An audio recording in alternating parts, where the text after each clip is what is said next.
રાજ્ય સરકારે રેવન્યુ તલાટીની ભરતીના નિયમોમાં ફેરફાર કર્યા છે।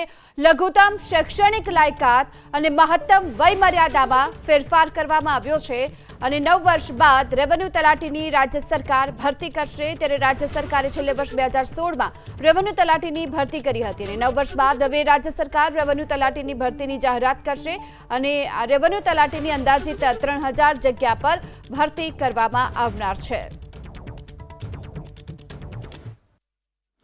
नमस्कार मित्रों, गुजरात सरकार महसूल विभाग द्वारा तारीख 12/3/25 रोज रेवन्यू तलाटी भर्ती प्रक्रिया अंगे एक नोटिफिकेशन बहार पाडवामां आव्युं छे અને આ નોટિફિકેશનની વિગતે રેવન્યુ તલાટીની ભરતી પ્રક્રિયામાં સુધારો કરવામાં આવ્યો છે। શૈક્ષણિક લાયકાત ધોરણ 12 પાસના બદલે સ્નાતક કરી છે। વય મર્યાદા 33 વર્ષના બદલે 35 વર્ષ કરવામાં આવી છે, જે યોગ્ય નિર્ણય છે।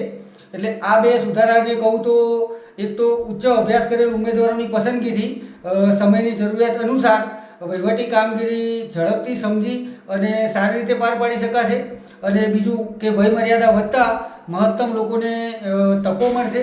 ખાસ કરીને 33 વર્ષ પૂર્ણ કરેલ છે તેવા ઉમેદવારોને 2 વર્ષ વધુ લાભ મળશે।